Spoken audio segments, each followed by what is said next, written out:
Welcome to Legal Keys, unlocking time, revenue, and results. The podcast that connects you with the people, technologies, and trending topics shaping the modern legal landscape. From cutting-edge AI innovations to high-growth marketing strategies and everything in between. Legal Keys is your go-to resource for actionable insights. Brought to you by Faster Outcomes and hosted by Tim Sawyer, two-time Inc. 500 co-founder entrepreneur. We're here to help you navigate the tools and trends driving success in today's legal world.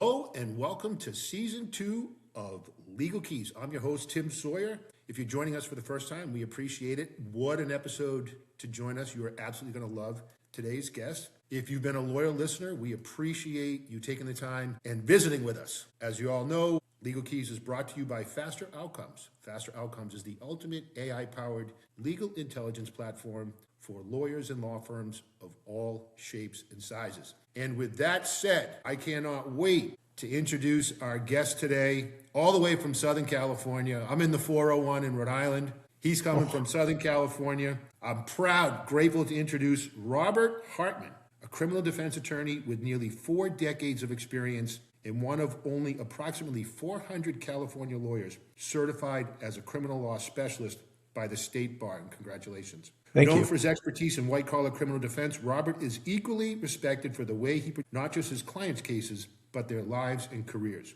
He is the author, we're going to talk a lot about this today, drum roll, can't wait. He is the author of the new book, Making It Rain, The Art of Building a Successful Law Practice, where he shares practical strategies for client retention, trust building, and sustainable firm growth. All topics that our audience are going to love. We'll mix that in with a little AI today, just for fun. Okay. And outside the courtroom, Robert is passionate about mentoring lawyers on how to build practices that are both successful and equally as important, fulfilling. Robert, welcome to Legal Keys. Tim, thank you for having me. Pleasure to be here.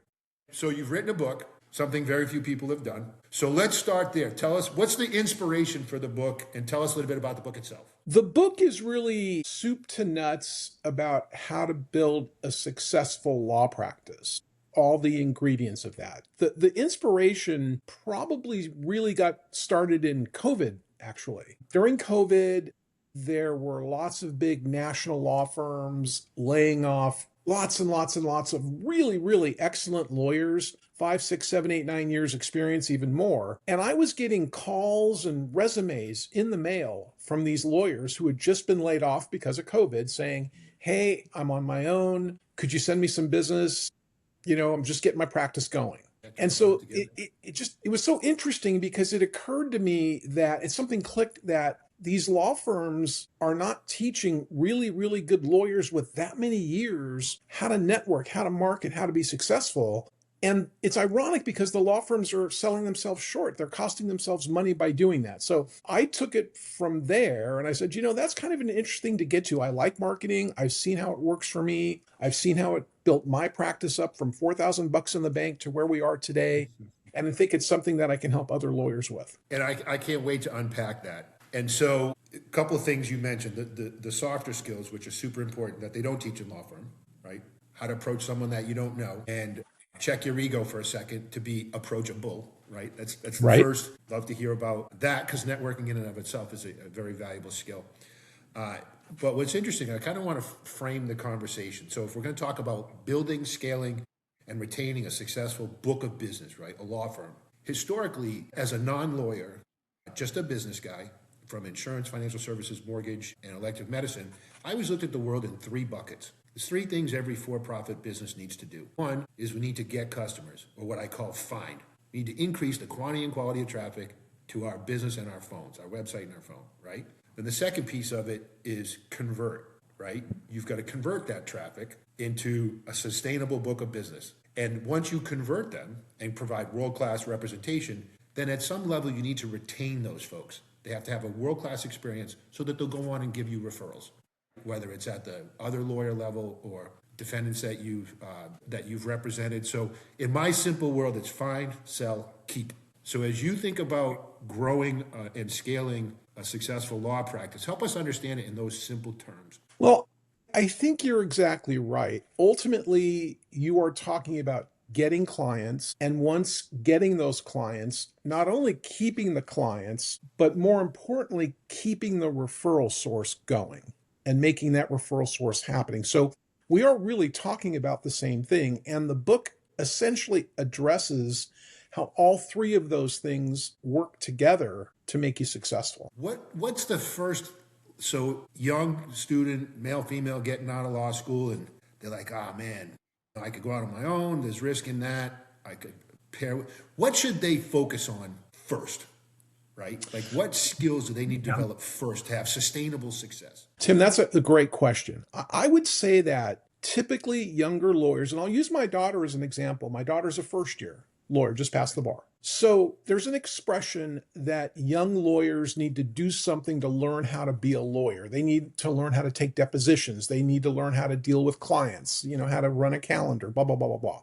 They need to learn how to be a lawyer. And law firms are typically very valuable for that. However, Tim, I think what's different now for young lawyers compared to maybe when I was younger in the 90s is that there's this thing out there called AI. And what AI is doing is younger lawyers, they are typically assigned at a law firm to research and write briefs and research what the partner wants you to do, write a brief about it. The partner edits it and submits it. However, now what you can do with AI is you can type in a search term or a couple of search terms in Westlaw or Lexis or one of those big legal platforms, and it spits out 60, 70, 80 cases. And if you pay a couple extra bucks a month, it'll write the brief for you. And as an aside, we've all seen lawyers get laughed at by judges who do that. The point is, though, is that your legal research can get done in 30 seconds now by AI. And you can write the brief. You got to look at the cases, make sure they're right, da-da-da-da-da. But you don't need those young lawyers anymore as much as you used to write those briefs. So I think the interesting thing for younger lawyers now is when you get out of law school, okay, I need to learn how to be a lawyer, but how am I going to become rich and famous? How am I going to live the lifestyle? How, when I get married and have kids, how am I going to go watch my kid play baseball at 2:00 in the afternoon on a Wednesday? If I'm working at Big Law, well, that's just never going to happen, right? So the point of the book is to explain to new lawyers and seasoned lawyers that starting your own practice is not nearly as daunting as it may seem to be if you understand a few key concepts. Let me flip the script a little bit. So, because you just said something probably more profound than you imagine. So in the world of AI, and as a part owner of an AI company, we see this, right? So the concept of a junior developer, essentially a young lawyer, right? So someone who goes to school, learns how to write code. We are now entering an era where AI does that. So so as you were talking about your daughter, the concept of a new lawyer bringing value is that they're relatively cheap labor to solve complex issues, right? So now that there's machines that can do that, how do they navigate that? Like AI should be a multiplier, right? But is it starting to show that it's also like, hey, we're all set with that? Well, I think AI should be a multiplier, and you bring up a really good point. So I'm going to change it a little bit on you. Whereas for me, I've generally mostly been a solo practitioner during my career, which means I will take the time to research and write briefs. Now, instead of it taking me 12 hours to write a brief, it may take me 2 to 3 hours. So the issue becomes, what do I do with that extra 9 to 10 hours? And what I have found is if I put it back into networking, relationship-based networking and marketing, AI has really, in a way, come to help me do more than I originally anticipated. What in the book, Robert, so when you think about networking, right? So I go to a lot of conferences. It's the most awkward thing in the world. Yes. It's like if you have a badge and you're a vendor, it's basically like wearing the scarlet letter, right? It's yes. like, do you mind if I sit here? Actually, I do, Tim. I don't want you to sit here. Yes. Thank you. Right. But it's tricky. And so just like it's, as a vendor, you have to push yourself to go talk to those folks. Lawyers have to do the same professionally, right? And so how do you encourage young lawyers to get in that mindset with, hey, you have incredible skills. You should be confident. Also, you need to be able to be relatable and communicate those skill sets, right? Does law school help with that? Like, how are you coaching those folks? Law school does absolutely nothing to help you do what you just talked about. I'll tell you a funny story. Almost 40 years into my career, and I find it much easier to stand up in front of a jury in a healthcare fraud case in federal court, doing my closing argument in front of a jury in federal court, beautiful court, federal judge. I find it much easier to do that than go to a networking meeting where I have to stand up for 30 seconds and talk to strangers. What I say to younger people is everybody there feels the same way as you. It's not the most comfortable thing they've ever done. So relax, take a deep breath. Everybody feels the same as you. More importantly, though, they're there for the same reason you are, which is to help other people get business and for them to help you get business. So if you remember that commonality and that everybody feels awkward compared to the regular day job, at least for me, that helped me get through that and still does. It's so relatable to me because I spend a lot of time in uncomfortable, it's you're at the booth and everyone's sitting having lunch and you're like, I'm not going to sit at my booth. I'm going to go over there and go, hi, I'm Tim. I'm here to make friends. What is it that you do? Right. It's like, They're like, oh, you're so comfortable with that. It's like, no, I'm not. It's just, you've got to do it, right? Like, what are the alternatives? The alternatives, I'm going to sit here and nothing is going to happen. But sorry to interrupt him, but I think it's something you do become a little more comfortable with after doing it a while, although you never become completely comfortable. Does that make sense? It does. And you always get you kind of do the old, all right, here we go. Yeah, kind of exactly. going on stage, right? You're like, I've done this 1,000 times, but you're like, okay, how do I look? I feel good. Yeah. So I think it's great. So the first thing is motivation, right? We've got to encourage folks. By the way, whether it's new clients or colleagues, they've got to push themselves to not get caught up in the idea that because they went to insert law firm, that by nature of that, osmosis is going to make them rich and famous. That's typically absolutely. That's how that works. And Tim, and you just made an amazing point right there. So many young people out of law school, they get their first job. It's in big law. They're making $200,000 a year. God, $200,000 a year, first year out of law school, right? But they're making $200,000 a year. They've got to work 2,000 hours a year or bill 2,000 hours a year. And the thing is that realistically, for one of those young lawyers to ever become an equity partner at that big law firm, the odds are not zero, but they're very low. Long. And the ironic thing is the law firm simply bills your hours for you and makes money off you. It's not a horrible thing. It works for both sides. But they're not teaching you the critical things you need to do to someday add a lot more value to the firm. That's why I don't get it, Tim. I don't get why these law firms invest $200,000 in some young lawyer out of UCLA, but then don't teach them the skills that are necessary, not only to do a good job on their work, but then to really do a good job with the client and other potential clients so that someday they bring more value to the firm. I don't get why they don't do that second part. Supply and demand. That's yeah. I mean, hate to be you Debbie nailed Downer. it. Yeah, no, it's Debbie Downer. Exactly. But you nailed it. You're right. Absolutely right. And, maybe they don't want to share that. Maybe they think they've got enough equity partners. Maybe they think they're scaled where they want to be. And why pay someone else what they got to pay a partner when they can just keep bringing in young people and recycling, right? So I think you're right on. So let's continue to help, right? So the person gets out, they're motivated, they're trying to get their career going. You've done it independently. So what were some of the things that happened, year 3 or year 4 that not happened to you, but that you made happen that kept like building blocks, right? What are some of those blocks that you share in the book to keep that scalability going? I would say after you get your law firm going, Rome wasn't built in a day. And I think if you remember that, and you have a plan to scale, you're going to do just fine. If you network and you do a halfway good job at it, you really can't help but be successful. So what I would say is really towards the 3rd, 4th, and 5th years, what I really learned was the value of referral sources, never to take them for granted.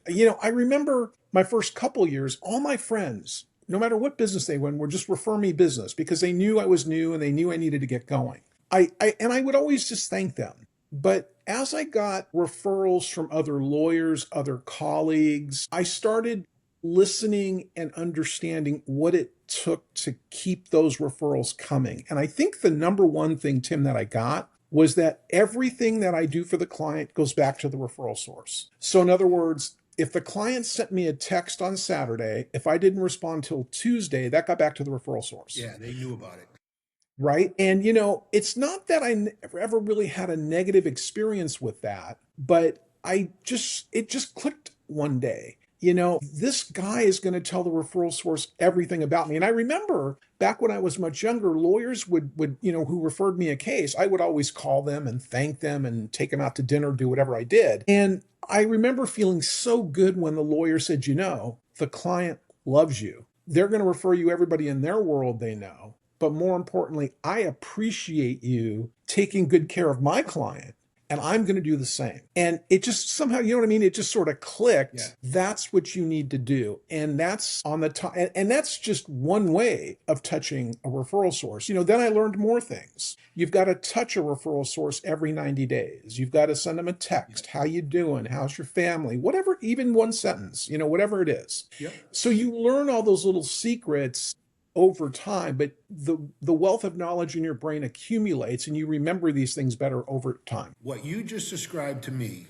is the personification of emotional intelligence. And I want to feed it back to you. So desperately needed in all generations, but exacerbated through COVID and other circumstances, right? One is the concept of go get your degree, work hard, build that intellectual muscle, but not be afraid to start your career and say, hey, could you help me? Yeah. Could you help me? I'm really trying to get my business going, my law firm going. Do you help me? I work these kinds of cases really well. I'm confident that I could. Would you mind helping me? And then when the person helps, gratitude that they helped you, and then recognizing that with reward, either dinner or thank you or updates, great client communication, which begets more referrals. Like what you just described, if you could say, okay, here's Bob's 3 steps to making sure you never go hungry. Can you help me? Gratitude and motivation to do it again. That's no. I mean, right? It's amazing. Job. Yeah, I'm doing a great job. And it's amazed me because people's always joke, Bob, you don't want your clients repetitively, right? You don't want them to keep committing crimes, right? And you'd be amazed. I mean, it's amazing the number of people I've had do something 15 years ago, and then they did something a couple months ago, and they call me again. They kept my card for 15 years. They kept my number. I agree with you. I think that nothing is more fulfilling, not just as a lawyer, but as someone who actually takes pride in their ability to make referral sources happy. Nothing makes me happier than to see someone like that call me back again. And as good as a job as I do for all my clients, for this person who called me back 15 years later, I know they appreciate me. I'm really going to take care of them. Yeah. And you can just feel that. I can feel that, 6-hour flight from here. I can still feel that. And one of the questions I wanted to ask you too, because you had mentioned you would be considered, you're an AI enthusiast at some level, right? Like you're saying you use AI quite a bit. And I do. Yes. Yes. You would be surprised. Again, I spend a lot of time traveling the country at the wide berth, the varying degrees of opinions on the use of AI in legal. What advice do you have for folks who are still trying to figure that out, whether it's a lack of understanding? Do you have hey guys, I've been doing this a long time. Here's 3 things you might want to consider to affect. And as a purveyor, I sell AI, right? So that Professor Outcomes is an AI company, right? And to help them get over the fear and then understand that it can be a multiplier in their life. Yeah. One of the funniest things I ever saw in court, I mean, I've seen some crazy things in court, but one of the funniest things I've seen is I'm watching some lawyer arguing some motion in some court, and the judge looks at him and he goes, "Did you get this from ChatGPT?" And I just remember we all just are shocked in the audience, right? And I'm like, nah, there's no way. And the attorney goes, well, as soon as he said, well, okay. And no, Your Honor, I didn't. I did some research on AI, blah, blah, blah. And the judge said something fascinating. The judge said, he goes, we judges have this software that can determine if particular phrases are interspaced throughout various types of AI. Yeah. I have no idea if that's true or not, but I remember the judge saying that. And I remember I almost wanted to go down on my seat. I go, you've got to be kidding. This guy is totally caught. And, the funniest thing is the lawyer, essentially was whimpering up there and, ended up getting smoked by this other side. But anyway, the point was that with AI, the best advice I can give you is it's not where it's going to be in 20, 30 years. I would love to come back in 30 years as a lawyer and see where AI is now for you. Right now, you should not allow it to write a brief for you. Right now, allow it to find you 15 cases and then you write the brief and you make sure those cases say what AI says it says. I've actually myself, I've had situations before where what's the term? It hallucinates. There's some term.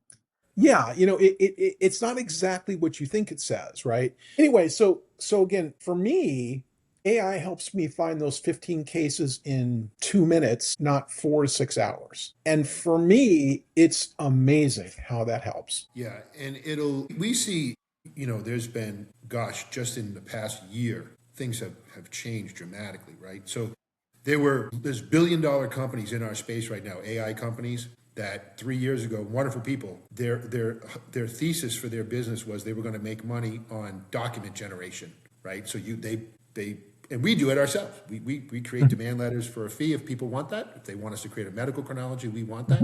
But what we're noticing is lawyers are getting more and more savvy, the ones that are using AI heavily, and they want to, they're more do-it-yourself now. They're like, I figured out how to do that. I got that. And it's amazing how fast the ones who are embracing it, not disgracing it, they're embracing it and saying, hey, if I dig in, right? If I dig in, I can get a lot of benefit out of this. And you see, here's what I know about AI.